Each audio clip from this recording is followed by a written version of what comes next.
And we're live now. Okay. Welcome back to Virtual World's Best Practices in Education Conference. My name is Kevin Feenan. I am one of the organizers of the conference. And this particular opportunity is actually mine that I get to talk a little bit. And in my particular case, what I'm going to be talking about is the next 2,500 days of virtual worlds. Just to give you a little bit of background on myself, I am a management consultant by trade. I've been in the information technology field for approximately 20 years. I have worked in a number of different areas, not the least of which has included everything from programming through to upper executive management. And yes, I did, in fact, work in the mailroom at some point. So, I've sort of done it all at this point. Well, not all of it. There's still a lot more to come. A lot of people in here might know me as Phelan Corrimal. I'm the president of Rockcliffe University Consortium, and Rockcliffe is a in-world educational institution that we are slowly trying to take into the quote-unquote real world as we go along, and it's been a very interesting ride the last 5 years that we've been working on this. You'll find that there's a number of in-world groups, including NCI, Dreams, Rockcliffe is one of those. There's a number of other groups that are around that have been huge supporters of education. And even though we're not part of the formal, I guess, sort of accredited academic group of institutions that are out there and are in-world here, there's a lot of things that these in-world groups are doing which are contributing to education. So, if you get an opportunity to see what some of these groups are doing, I would highly recommend that you get an opportunity to do so. What we're going to be talking about over the next 45 minutes, and hopefully I'm going to keep it down to that length of time, is going to be this idea of what's really going to happen over the next 2,500 days, which is essentially just around about 6 years. And there's a lot of things that we talk about how we want to see this and we want to see that, and these things are going to happen and that things are going to happen, and where it is that what it is that we're doing today and what can we do tomorrow and where should we be positioning ourselves. And a lot of it, very much, it's not to say that all of it, but a lot of the discussion focuses on what we see in front of us right now. So when we talk about education, we're talking about the tools that we have available to us currently, not necessarily the tools that'll be here 4 years from now. And to understand where we're going to be over the next 6 years, it's very important to understand a number of different pieces and components, and it's a very large and complex jigsaw puzzle that sort of needs to be pieced together.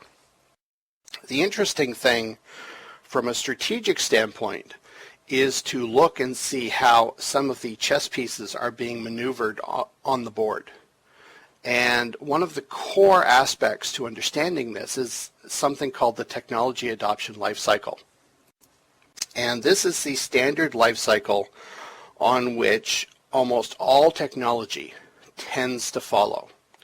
And in these particular cases, you have this early disruptive innovation that's occurring inside a marketplace. You have the visionary period, and eventually a technology gets to a point where it's either going to sink or swim. And that's referred to as the chasm. And the chasm is one of those things which, I guess it's sort of the proving ground, because a technology will either grow to the point where it becomes self-defeating, or it will jump that chasm and it will really start to get into the mainstream market. And at that point, now you've really got a market. And in a lot of cases, when we start looking at virtual worlds, it's kind of difficult to place where we are on this curve. A lot of people, when you talk about the Gartner hype cycle, a lot of people think that when you compare these two, that we've jumped that chasm. Whereas in my particular case, based on what I'm seeing, I don't think we've really even quite got there. I think we're still at that technology enthusiast and visionary type stage in terms of where we're at. And I'll show you why as we go through some of this stuff, because it's not simply about technology. It's not simply about process. There's more to it than that. And a part of this, we need to understand that people at an aggregate level, and I'm going to throw a couple of economic terms out, and I apologize for doing this, but at an aggregate level, people make decisions on the margin. In other words, it is the point in time at which a decision needs to be made, and it's those things that are happening around them, the immediacy of the values of what's happening in their lives. I mean, when they woke up that morning, did they get up on the left side or the right side of the bed? Are they in a good mood or are they in a sour mood? Is their bank account full or is their bank account empty? And we keep track of these things, right? Because we have these things floating around inside the back of our heads. And as we go through, we make decisions based upon the collection of how we're feeling and how we're reacting to these things at a particular point in time. If something's not in my backyard, then I'm not going to worry about it necessarily when I go to make a decision unless I'm consciously bringing those issues to the forefront. I mean, a very good example of this. We're going through and we're talking about all of this stuff in a North American context and a European context, and a world context to a certain extent, but what is not in your backyard right at the moment, except for very few people, is the fact that over in Japan, they're not worried about this stuff, right? At the moment, they're worried about the fact that half their houses have been destroyed because of an earthquake and a tsunami. They're not worried about virtual worlds. They're worried about getting clean water up to the people that need it. They're worried about rebuilding. Right? Path of least resistance. What decisions are you making at what particular point in time? And so we have competitive value propositions that change all the time. And we make these choices based upon what's available to us. And we do the same thing with inside virtual worlds. When we look at what happened when Linden Lab dropped the educational tier, what was the immediate reaction? Well, the immediate reaction was, first of all, you had the knee-jerk reaction in terms of certain words that I will not use inside a public forum, or at least I'll try not to. But you also had these people that said, well, you know, if Linden Lab isn't going to respond to my concerns, then I'll go somewhere else. So you take a look at InWorld, you take a look at Reaction Grid, you take a look at Spot on 3D, you take a look at Open Wonderland, and then you start to look at these things and you start to realize that, you know, maybe the decision I made on the margin wasn't necessarily the correct decision. Maybe Second Life is where I'm supposed to be. Because when you look at the competitive value proposition from the position of a clear head, well, guess what? This environment's not so bad, right? It's stable, right? We have everything in here that we've sort of come to know and expect. And yet when you go to other environments, it's not always there. And sometimes we make those decisions very quickly, and sometimes it takes a long time to get to those particular areas. Rockcliffe, for example, has now our own Rockcliffe grid that we are developing through Reaction Grid. We now have a spot on 3D, and we're using these as laboratory environments and to experiment with new mechanisms and new ways of leveraging the underlying server code in order to provide greater opportunities with inside education. So, I mean, we take a look at these things. We use the path of least resistance to get to where it is that we want to go to. But one of the other aspects is cultural, insofar as where is the social acceptance of what it is that we're trying to do. Second Life has a very large base of people as part of it. InWorlds is starting to develop a very large pool of people as part of it. Spot on 3D is starting to, Reaction Grid is starting to, right? You see these little cultures and subcultures start to build themselves up. The interesting thing about culture, however, and especially when you, depending upon which books, which theory books that you look at, you know, there's 9 dimensions of culture. And for each one of those dimensions, you have an extreme one way or the other. Essentially 18 aspects to culture, which when you combine those in the various different ways that they can be combined, you're looking at close to 50,000 combinations of culture and subcultures. And we have to pick which one of those 50,000 that we're going to be part of. When you come in here, you've elected to be part of a subset of what's there, right? And we have to a certain extent, figure out how we're going to minimize that variation so that it comes down to a manageable group of cultural associations that we can that we can deal with, right? Because to a large extent, the mind can only cope with so many things at the same time. You know, depending on who you talk to, 3 or 5 concepts at one particular point. But it's really one of those things where the cultural aspect in what we're doing really has a very deep impact on how we're making those decisions on the margin. And especially when you consider that for any given piece of technology, society has to take time in order to absorb what that technology means before it will jump the chasm. And that's an important concept to understand, is that sometimes technologies come out, and despite the best efforts of everybody involved in those particular industries to say this is the best and the brightest of what is going on, this is something that you need to pay attention to, the bulk of society, right, those early adopters, those Main Street people are not ready to hear the message. And that cycle will take anywhere between 10, 16, 18 years, depending on which technology that you're talking about. Let me give you a very primary example of this. And this is an industry that I worked in for about 7, 8 years. Telecommunications, mobile technology, your iPhones, your Androids, all these phones that you've got and gadgets that you've got. This is a technology that was originally developed way back in the 1950s, 1960s, right? And you look at the development of telecommunications. There's been a long history of wireless phone service dating back. You can go back to the mid-60s and you can actually find this particular type of service that has been offered, not necessarily at a commercial basis, but certainly at a military level. The introduction in the early 1980s of cellular telephone, you know, those great big bulky phones that people used to carry around in their briefcases, that if you remember one of those particular types of things. You know, those took a long while before people really adapted to having them available to them. There were a lot of things that had to happen before people started to say, hey, you know something, this is really important to my life.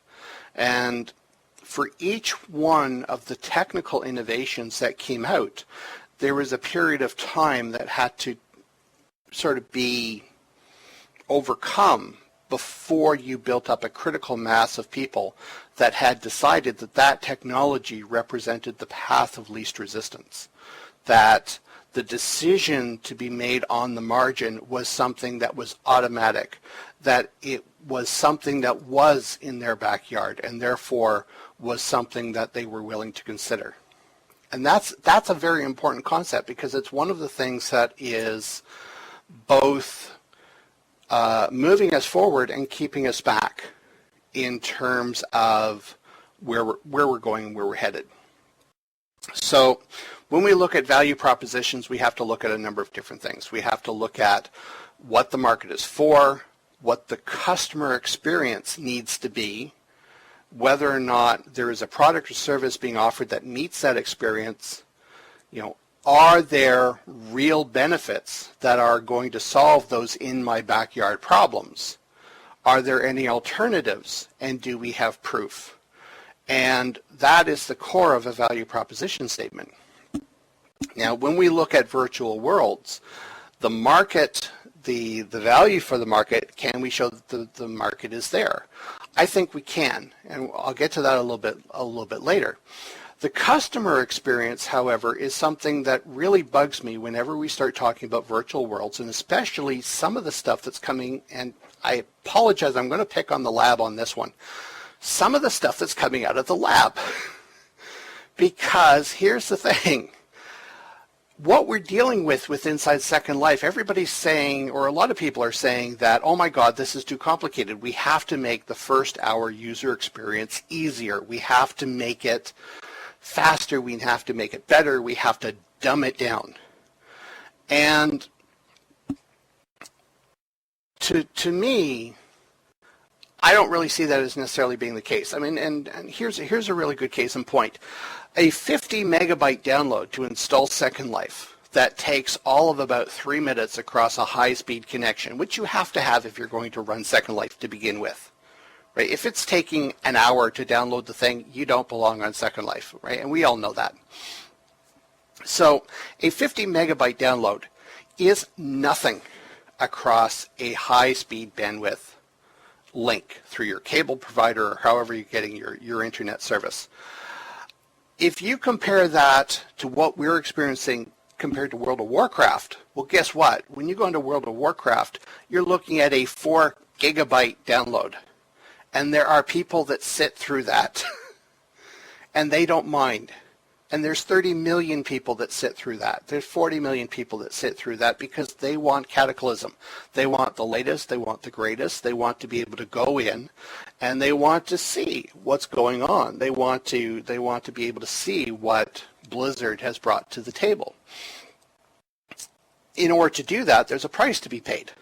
And that price is the price of the download. That price is the size of what's sitting on your computer. And people are willing to pay that price if the rest of the value proposition is there. For somebody to come along and say that the size of the download of Second Life is too high a cost means that they're missing the fact that it's not the download that's the problem, it's the rest of the value proposition that's the problem. And if that's the case, then we have to identify where inside this value proposition that we're running into that problem. Is it in the product or the service? Is it in the benefit? Is it in the alternatives? Is it the fact that we're not offering proof? Or is it the fact that we're offering too much proof if you happen to be involved with the adult entertainment industry? You know, we have to try to figure out some of these different things, right? Where is the value? So, to a certain extent, I then want to take a look at, and I realize I'm going to go through a number of slides here, and this is really going to look like an economics type thing, and I promise you it's really not. If we look at the market development life cycle and compare it to the technology adoption life cycle, you'll notice two things. One is much bigger than the other. And that's because, to a certain extent, technology is not the driver of business. Technology is a supporting infrastructure for business, for the way we transfer and work with products and services. It's an enabler. And as such, technology is always that leading advantage that you develop, that leading either a competitive or a parity advantage in terms of getting your business to where it is that you want to go. You want to get to that Main Street mature market because that's where that's where the real money is to be made, right? And while there is always a premium to be paid on those people that invest inside the technology adoption lifecycle, there's also high risk associated with it. And so when we look at the early market, when we look at the chasm, when we look at this tornado, this influx of stuff, and then these niche technologies being rolled into other products and services, and how we interact on a day-by-day basis, how this interacts with our real lives, we have to go through one before we hit the other, or so we think. So, and to a large extent, most people will tend to think of this in terms of the fact that you have to go through one in order to get to the other. which is a bit of a fallacy, because with a disruptive technology, it's not necessarily always the case. And here's part of the reason why. When we start looking at an overlay of innovation and where the innovation cycles tend to occur, there are very specific areas in which we tend to get a greater accumulation of specific types of innovation compared to other areas. So at the very beginning of the technological adoption cycle, you get a lot of very disruptive innovations. You get Second Life as a disruptive innovation. I'll explain that a little bit more in a moment. You get cell phones, you get the microcomputer. You know, if you go way back, you got fire, right? I mean, it's just, you got fire, you got the wheel, you got Second Life. I mean, it's just logical, 1, 2, 3. You get into the mainstream Main Street type stuff, and now you're looking at more process innovation. Now you're looking at more experiential innovation that needs to occur, because keep in mind, once you hit that level, a lot of what you're dealing with is large bureaucracies. You're dealing with the Microsofts of the world, you're dealing with the Googles of the world, you're dealing with the government industries, large organizations, especially if there's a lot of money to be made in those particular areas. Now, when we talk about doing a lot of this stuff, we tend to look at products as a single entity, but in fact that's never really the case, and especially when we're talking about electronic media, of which virtual worlds is highly dependent. And so what I've done on here is I've shown a very quick slide, and I'm not going to go through this in detail, but I've shown a very quick slide of what's referred to as the TCP 7-layer model of how technology stacks one on the other. In terms of, at the very bottom, you have the physical layer. That's all your hardware, your mouses, your landline connections, your telephone connections, your cell phone connections. You have the data, you have the network, you have a transport layer, all this TCP IP stuff. You have then an application set that rides on top of that. And when we look at one technology, when we look at Second Life is an aggregate of all of these different things, not one of which Linden Lab has control over to a certain extent, except for maybe the topmost layer. Right? When you look at, the application layer, the presentation layer, they've got control, but all this other stuff that feeds into what it is that we take for granted as being a virtual world is being developed by the likes of Cisco, by the likes of Sun, by the likes of Microsoft and the folks that are doing the open standards, the IEEE groups, and there's all these different groups that are involved, and they all have different places at which they are sitting in their own innovation life cycle. Some of them are very early inside the innovation life cycle curve, and some of them are very late inside that particular curve. And what we see in here is an aggregate of how all of those different forces are sort of playing out. Now, I raise that because it's a very interesting challenge, right? Technology by itself doesn't change culture. A microchip sitting on the table doesn't really do anything. You put it in a computer, it really doesn't do anything. You put software on it, it doesn't really do anything. It depends upon how we choose to interact with that. That changes culture. Right? The biggest thing that changed the accounting industry was as soon as somebody figured out that they could develop a spreadsheet based upon microprocessors.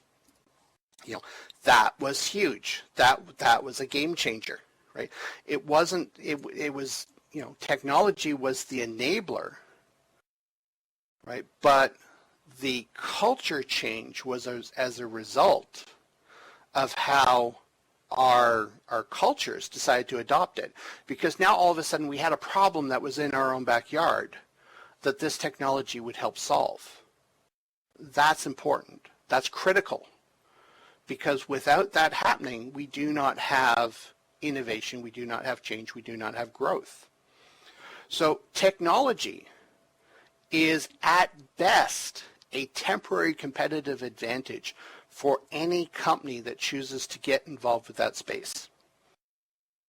right? And for a company to come along, and I'm not specifically looking at the lab on this because this applies across the board.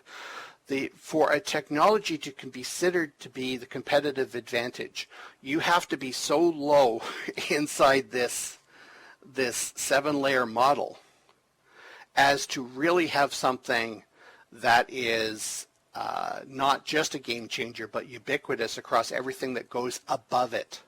So Intel and ADM with their microprocessors, right? Those are patentable. Those are strategic competitive advantages of which it's very difficult for other people to try to duplicate. Right? But when we start talking about virtual worlds, when we start talking about Second Life, well, guess what? We've got OpenSim, right? We've got Jibe. We have Unity 3D. We have all these other things that are out there. Competition is built to a certain extent on a form of flattery in the fact that we take a look to see what other people are doing and then we duplicate it. And unless you've got something which simply cannot be duplicated by any stretch of the imagination, then at best you are looking at a temporary competitive advantage. You have a particular increase in market potential and profitability that you can sort of suck out of the available market until such time as all the other competitive players catch up. And that is the way it generally just works. and I'm not going to try to go into the economic theory of it, but certainly one of the things that we do see in economics is we see this whole concept that when profit is seen to be inside a particular area, that people will flood to the bigger, better deal until such time as that profit is no longer there, until something else has a better value proposition for those people that are going into a market space simply because there is money to be made. And that's one of the biggest drivers of economics that tends to happen. And it influences how we react to these particular worlds because it influences our choices. It influences what we have available. It influences how the extent to the freedom of choice that we have, not just in Second Life, but in OpenSim and in Unity 3D and in the 500 or so other virtual worlds that are out there. So the typical, when you look at a technology, the typical progression tends to be from a disruptive innovation to an application innovation, at which point you are either going to sink or you're going to swim. And unfortunately, a lot of companies tend to sink, right? They hit that particular stage, and then all of a sudden what they realize is that they don't have something which is competitive enough compared to the alternatives in order to swim across that chasm. And this is where most companies tend to fail. They get a disruptive innovation, they bring along these application innovations, and then they can't make that jump. And that's a problem, because if you're not tied in to that market segment that you're trying to get to, then that shore is a long way away that you have to try to get to. And we're sort of approaching this inside virtual worlds, because if we look at where we're at from a factors of production type standpoint, right? If we look at the amount of labor that it requires to do things in here, it's a lot of labor. There's a lot of cost. There's a lot of real dollars involved. There's a lot of entrepreneurial spirit that's involved. If you don't have capital, then you have to substitute it with people that are willing to do it for the love of doing it, right? Certainly, land is not a factor here, right? We've already, that's just completely irrelevant to sort of the conversation. But what it does show, however, is that to try to go from a disruptive innovation to an application innovation, right now we are at a point in time where everything that we're trying to do is a matter of brute force. There are no elegant solutions in here in order to create things quickly and easily based upon the way we're viewing virtual worlds right at the moment. Part of the reason why there's a lot of groups that in September when they left Second Life are now coming back to Second Life is because what they're finding is that brute force approach is even worse when you get to some of these other virtual environments, right? They're, for the cost, right? To get something equivalent to what's on Second Life, you're essentially paying almost the same cost. And then even there, you're finding that sometimes the market's not there, sometimes the social structure's not there, and then it just becomes easier to come back and say, well, wait a second, it's not quite, it's there, it's great, it's neat, doesn't quite do what I want it to do. And again, this is all based on value proposition, right? This is based upon what decisions you're making at what time.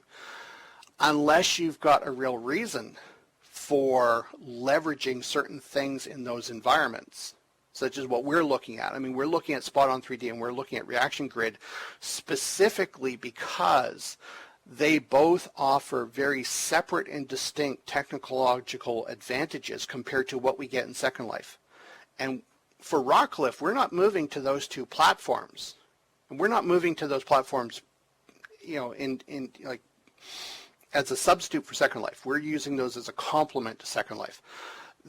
We're looking at those two platforms because of the technological differences, because we get access to the underlying server code at Reaction Grid, and because we get access to a really sweet set of tools that Tess and the folks over at Spot on 3D are providing over in their particular area. Two very different models of how they're looking at doing things, and two very different underlying technologies that we can use to leverage to try to create new ways of looking at education and different things that we can do.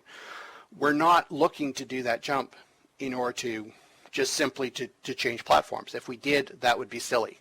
I mean, I hate to say it, but I mean, it's, if you've got a virtual world here, which has everything that you want, you've got a virtual world over in Spot on 3D that has everything that you want, and if that's all you're doing is you're doing one substitution for another, then the only thing driving the change is cost. It means that you're a price-sensitive customer, right? If you're going over because they offer something of value, that's something different, because now you're trying to encourage growth. You're trying to encourage where it is that you're trying to evolve to.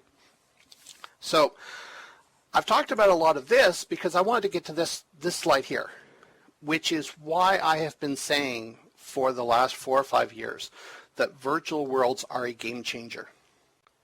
And here's the piece that I think is very important for people to understand. Second Life is a disruptive innovation, but it's a disruptive innovation not for the way people think. The Second Life environment is the first time at which a company has gone out and they have taken a group of disparate technologies and they have made them accessible to the common person that's coming through the door. And that's huge, right? Forget the underlying technology. The fact that you can come in here, you can display media, that you have voice, that you have virtualization, that you can create worlds like what we're standing in right at the moment. Nobody else brought those factors together the way Linden Lab did. And that was the game changer, because what it did, and although Linden Lab probably didn't appreciate this at the time, but what it did was it allowed the rest of us to look at process and experiential innovation inside the mainstream marketplace. That's the game changer. That's the game changer right there.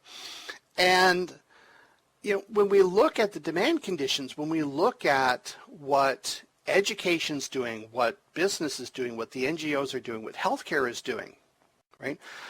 They're taking advantage of not the fact that there's a 1 week learning curve to overcome to get into this environment. It's the fact that once you get through that learning curve, you can do your process innovation. You can create interesting things. You can create a nursing model. You can create a firefighting model. You can create architecture models. You can experiment with photographic opportunities. You can run conferences in here, right? And that is despite the fact that what we're doing in here still requires a lot of brute force.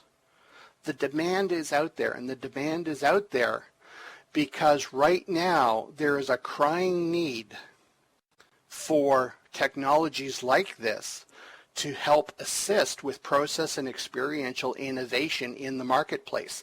And that is a very, very, very real need.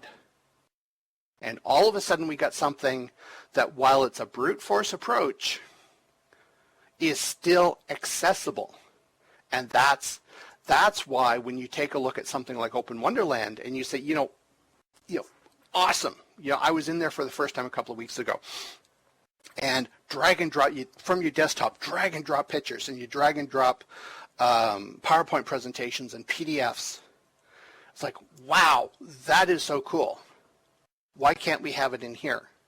And you look at these particular types of things, and it's like, until you get to a point where we continue to bring all of this stuff together into a single system, similar to the way your operating system handles all of these things for you in the background, the ability to exchange files and do all this other type of stuff. Right now it's a matter of trade-offs. You go to Open Wonderland, you get all these really neat features that you can't find anywhere else, but then you lose a whole pile of stuff that you can only get either in Second Life or InWorlds.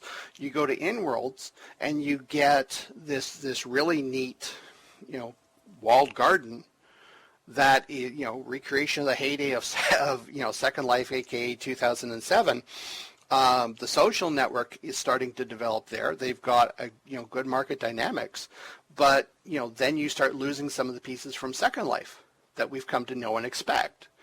And it's a very hard thing because we have all these trade-offs, and right now Second Life still represents the best value proposition out of all of these things today, based on what's in my backyard. Now, that's not to say it's going to still be the case 2 years from now, and what the lab does over the next couple of years is really going to determine whether or not that remains to be the case. But notwithstanding, right now, this is where it is. This is still where it is from my perspective. But that's not 250, that's not 2,500 days out from now. That's today, right? So what are some of the implications for this? We understand that there's a high demand in the mainstream markets for new business process innovation. And the other thing that we know is that technology represents a supporting industry. So, all the hardware, all the applications that we're working with, all of these different things that we have here, they're not strategic. They're supportive. They are enablers. And to a large extent, the technology is not really the limiting factor. It's the way in which the technology allows us to build these other pieces that we need, which is the limiting factor. And so if you're working on building your own virtual world, right, you don't want to be paying as much attention to the technology as you do how the technology can potentially be used to enable people to do those types of things that they want to do. It shouldn't take a weekend to try to figure out how the heck a Reser works and to be able to use it and to be able to put things in there and to be able to share things based upon these concepts that we have in terms of copy, mod, and transfer, right? We know that those particular concepts, that they work in generalized principles. And yes, I realize that there's copyright and there's legal principles and there's all kinds of other stuff that's going on around it. But when you look at the way we work with things in real life, right, well, if I throw a dinner party, I'm not going to tell everybody, oh yeah, by the way, you got to bring all your wine glasses with you because you can't use mine. They're no transfer, and they're no copy, and they're no mod. So, bring your own wine glass.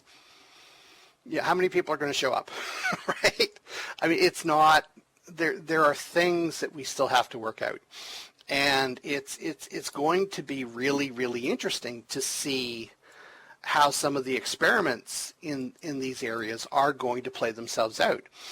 To give Tessa and Spot On 3D some credit, they are trying to tackle these issues in a very real way, and I know that sometimes they go on about that a little bit too much, but it's the fact that you've got people that are trying to tackle issues from that particular standpoint is really encouraging, because these are some of the issues that are getting in our way of being able to do process and experiential innovation in what we're doing here.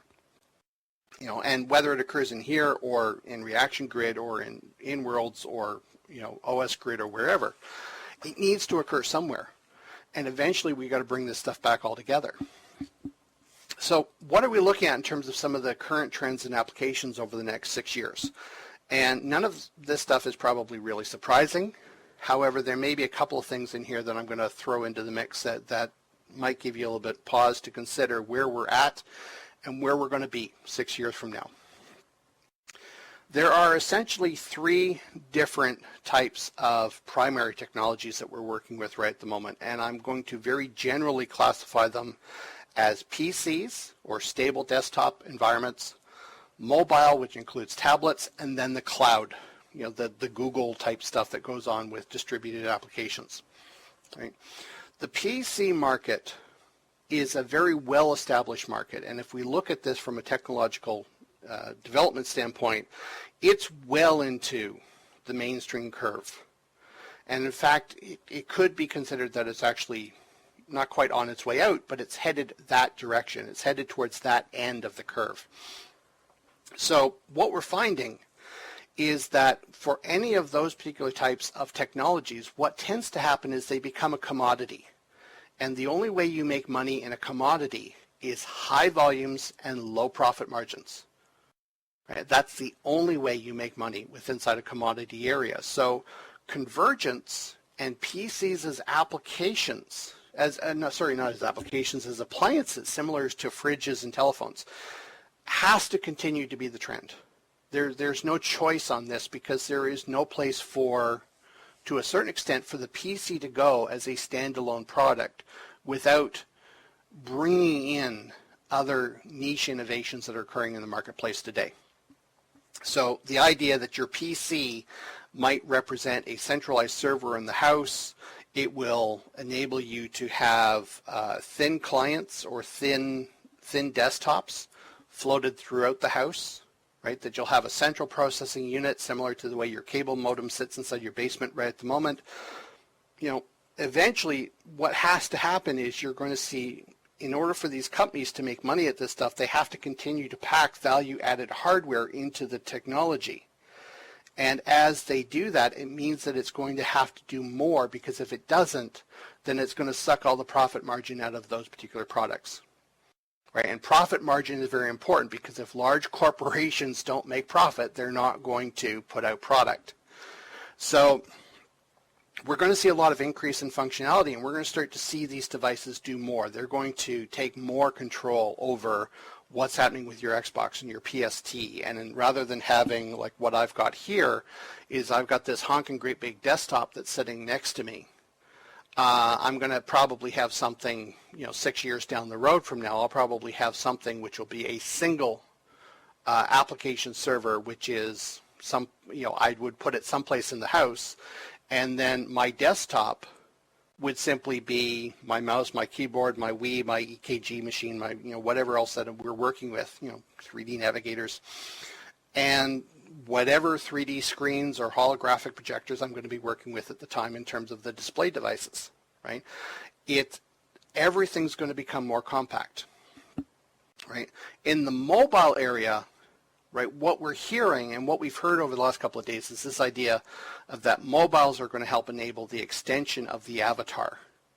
And more specifically than that, but the mobile device, the tablets, the smartphones are going to become more of the way that people are going to start accessing information and applications, and they're going to do it in a very client-server type, transaction processing type of environment, where you have smaller applications that will be more specialized.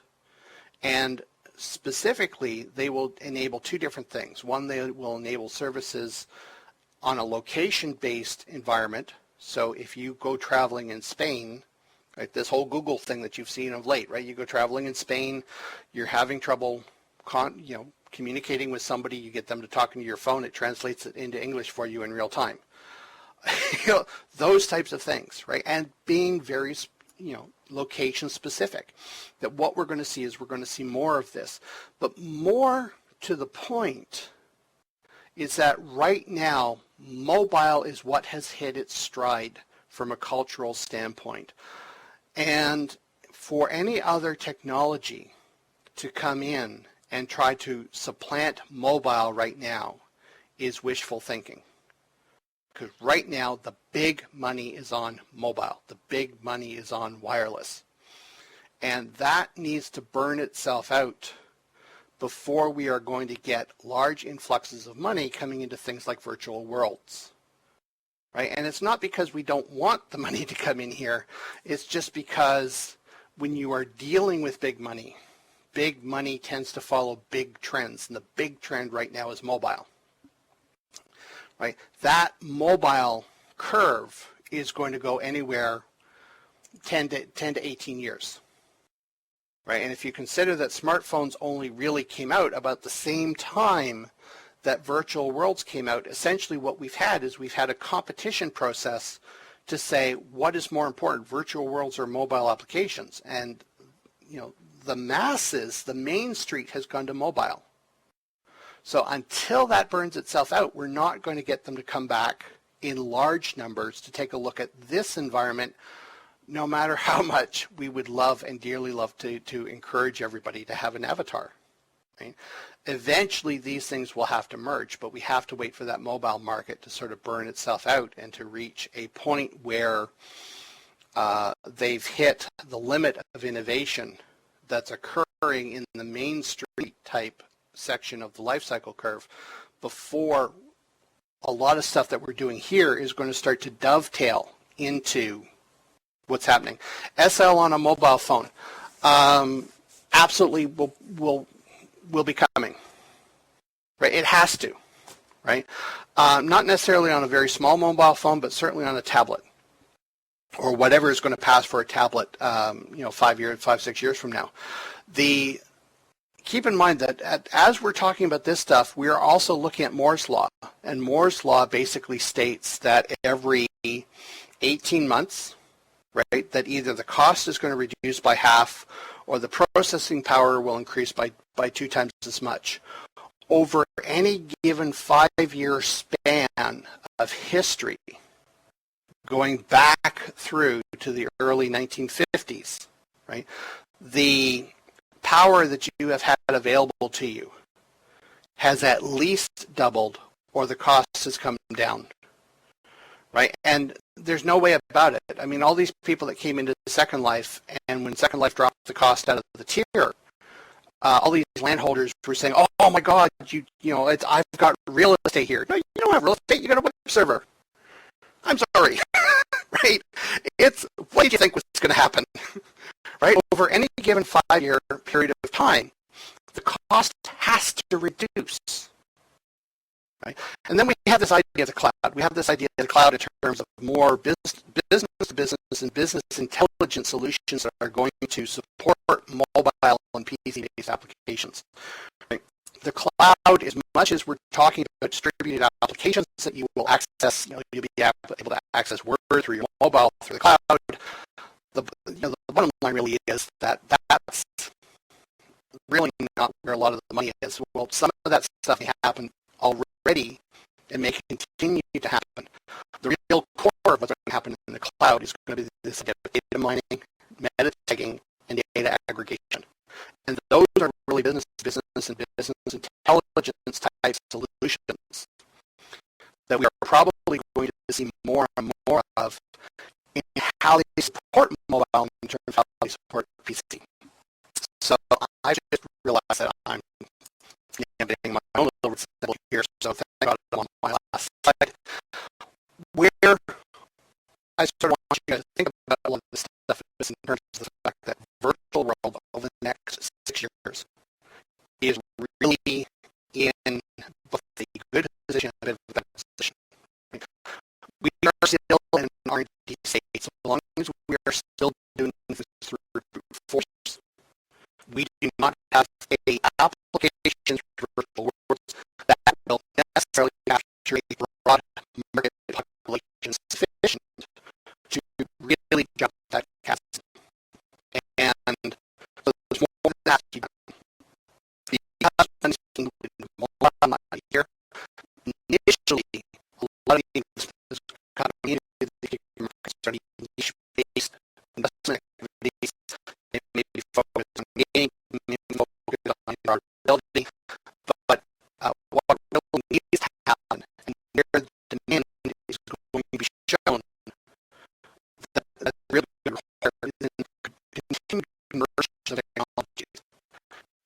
to enable